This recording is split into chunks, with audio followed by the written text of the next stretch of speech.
Okay, so now we're going to talk about my personal favourite, the 303 SPH.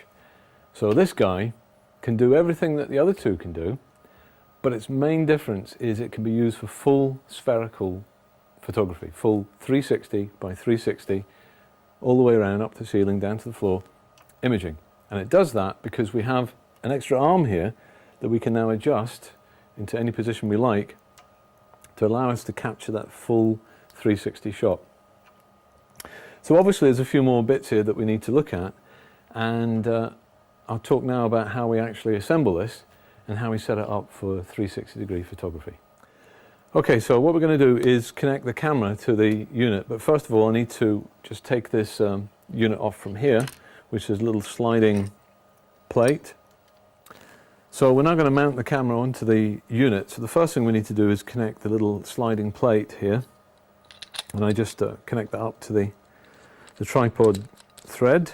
We don't need to be too precise here, but again, for consistency, you want to make a note of how you'd set that, what position it was at, and we just lock that into place here using a coin and just get that level with the base of the camera. Okay, so now what we do is we just mount it on the little sled here, and once you feel like clicking in, we just lock this down.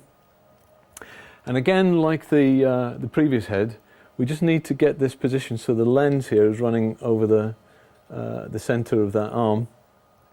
And again, you can do it just by looking through the viewfinder, like before, using the grid or the little center points there. So we've got this running, so it's sitting nice and central along that arm there. Again, like the other units, there are indexes which show the position you set this to, so it's worth just making a note of what that value is. So on this unit, once we've got that position here, we have two settings we need to apply. Again, like before, it's the left, right, and the forwards, back. Now, there's a couple of ways to do the left, right position.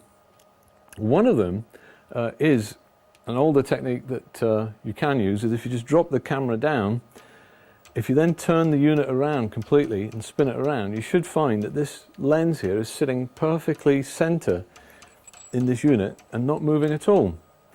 That's not too bad a method, but I find there's another method which works a lot better to help us to set this up.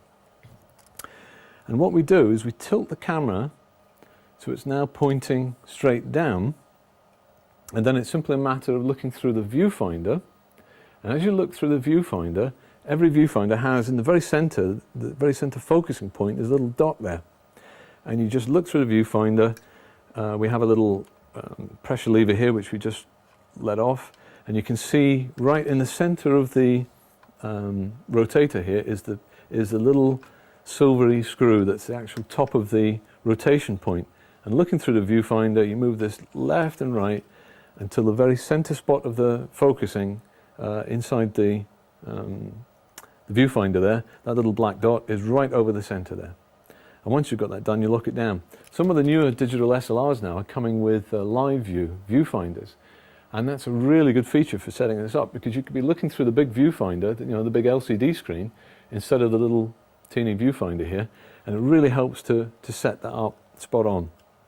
So once you've got that positioned left and right, again, lock down the pressure lever and just make a note of the settings that are on the front here, just to show you exactly where you've got this position. And just write it down somewhere, keep it safe, so if you dismantle the equipment, you can set it up again afterwards.